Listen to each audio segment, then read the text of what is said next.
Dagdag na kahalagahan ng karunungan. Ikatlong kabanata. Anak, huwag mong kalilimutan ang mga itinuturo ko sa iyo. Ingatan mo sa iyong puso ang mga iniuutos ko, sapagkat ito ang magpapahaba at magpapaunlad ng iyong buhay. Manatili kang mapagmahal at matapat. Alalahanin mo itong lagi at itanim sa iyong isipan. Kapag ginawa mo ito, malulugod ang Diyos, pati na ang mga tao.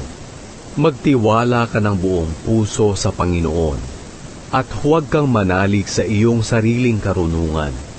Alalahanin mo ang Panginoon sa lahat ng iyong ginagawa, at ituturo niya sa iyo ang tamang landas. Huwag mong isipin na napakarunong mo na.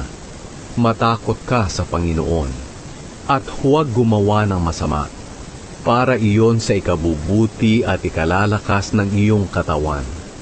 Parangalan mo ang Panginoon sa pamamagitan ng paghandog sa Kanya ng mga unang bunga ng iyong ani.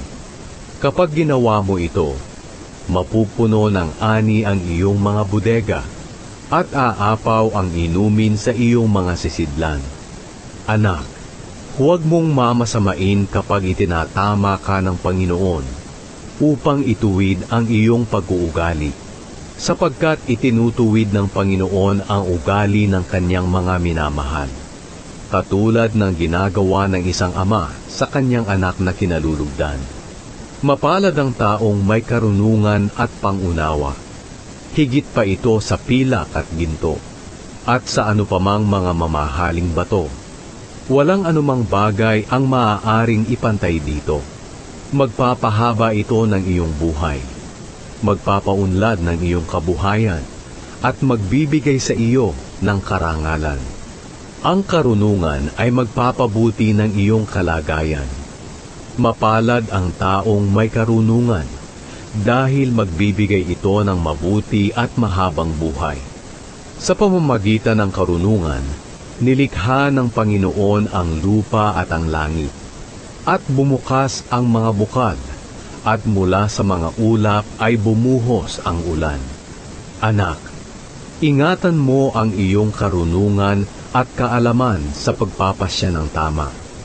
Huwag mong hayaang mawala ito sa iyo, sapagkat ito ang magbibigay sa iyo ng mahaba at magandang buhay. Mabubuhay kang ligtas sa anumang kapahamakan. Makakatulog ka ng mahimbing at walang kinatatakutan.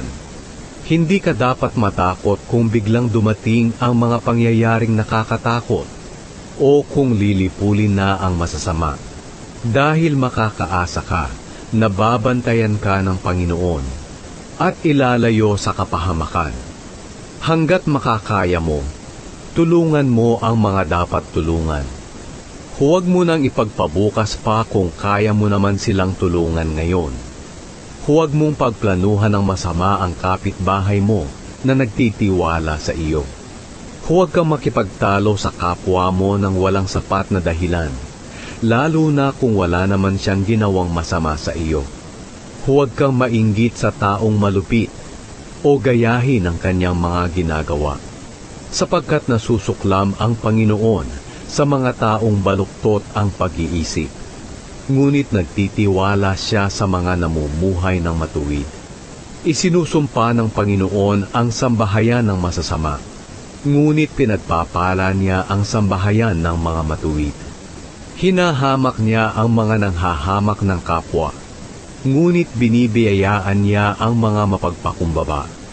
Ang mga marunong ay pararangalan, ngunit ang mga hangal ay ilalagay sa kahihiyan.